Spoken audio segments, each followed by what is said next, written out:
afternoon, ladies and gentlemen. I want to use this medium to actually be able to answer some of the questions that have been raised by the subscribers of my channel. Firstly, I want to thank each and every one of you that have subscribed to our channel. I want to encourage more people to subscribe, and I really hope, based on your comment, I think I'm comfortable that you guys are finding the channel useful and adding value, especially those that are interested in knowing more about poultry business. I'm really sorry. It's not a channel that, kind of loading like every day or every 2 days. Obviously, you know that I still got my other work that I still do. So I'm not able to I'm not a full-time YouTuber, right? So I want to use this medium to answer some of the questions that has been raised. So one of those questions is, somebody said they noticed that we did not fence our farm. Yes, the farm is not fenced yet. Will we fence it, or we just have not fenced it yet? And the reason is because I said it's almost about 7 acres, and it will cost quite a bit to kind of fence it. And because we do not have security challenge yet on this farm, as in this village, so we kind of thought that rather than spending that huge amount of money to begin to fence around, it's kind of going to be a sunk cost.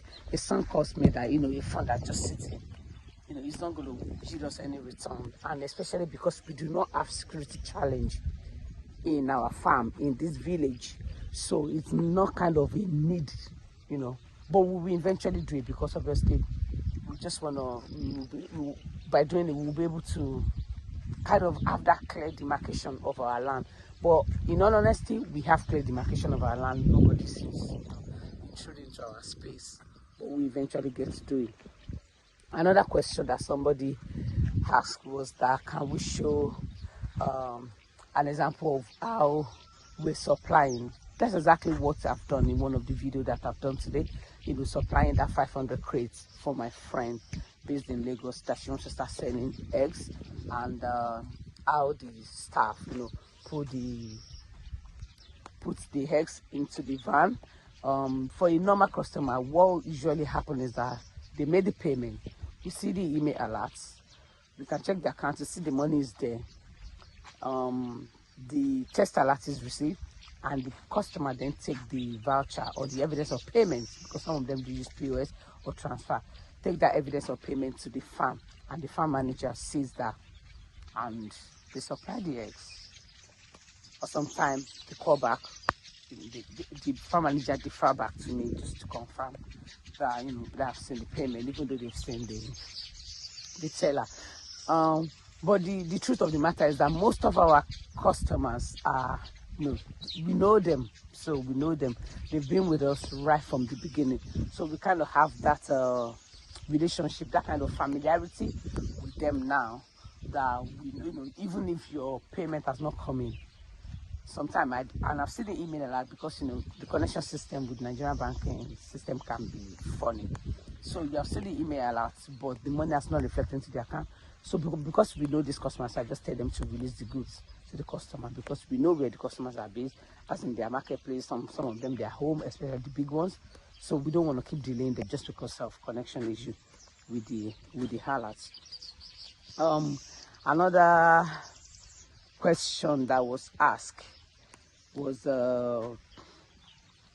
how do we prevent theft? To be honest, you can only minimize it to the barest minimum. Like today now, when I came into the farm, normally I come to the farm, I do not let them know I'm coming to the farm. I just showed up. And I don't have a particular day I come. Like the last time I was there, I think on a Tuesday, I can come on a Thursday, I can come on a Sunday, I can come every day of the week, So nobody can predict my movements. I just show up. But really, it's not just about showing up. It's the only way you can prevent theft. As I said, with the things we have put in place, like the cashless, and then getting yourself familiarized with the, getting yourself knowledgeable about how the poultry business, in this case, or any business that you're involved with, how it works, so that you know. So, like for instance, at the ages of the birds, the number of feeds they eat, what they should be producing, as in terms of the eggs, how much the eggs have been sold. Just get yourself familiarized, get yourself knowledgeable about the dynamics of the markets that you're in and the stakeholders. So once they know that you're knowledgeable, you are aware, you know what is happening, and you, even if there's any kind of sinister move, you will quickly be able to arrest such. As I said, all our suppliers, we pay them directly. All they do is just to bring the stuff to the farm. All they do is to bring the stuff to the farm. And we get daily report, we get weekly report, we get monthly report. So it's not something that you do, and you just, like, whenever you have the time, that's when you come to know. Every day, at least, you dedicate some of your time for this, your other source of income. And that is what I do. If I don't do it, my husband does it. At least any of us has to be aware of what activity has gone on for that day. So that is how we do it. I think those are the questions I can see. Obviously, people were asking about the costs to set up this kind of pen house and all that.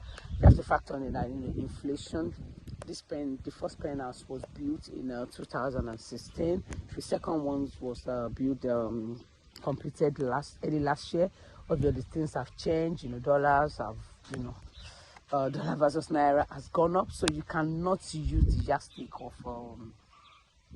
of the cost that we have used, because basically almost everything have increased in Nigeria. Like sometimes when I did the video, we were selling the crate of egg for 850. Right now, as I'm telling you, we sell the crate of egg for between 1,250 to 1,300 for each of the pen house. And then the feed have actually gone up to over 5,000. So things have changed. So the inflation is high. So almost everything have increased in Nigeria. So you cannot use that. So for this kind of pen house, you cannot use the amount that we have just to build it. Obviously, it might be almost double or like additional half more of what it costs us. So I hope that answers your question. If you're thinking of going into the business, as I said, we have consultation services, we have mentorship services. We have, particularly at this time, we have 2 clients that will be just replicating our system, as in building exactly this 20,000 capacity. So, yeah, thank you. Have a nice day.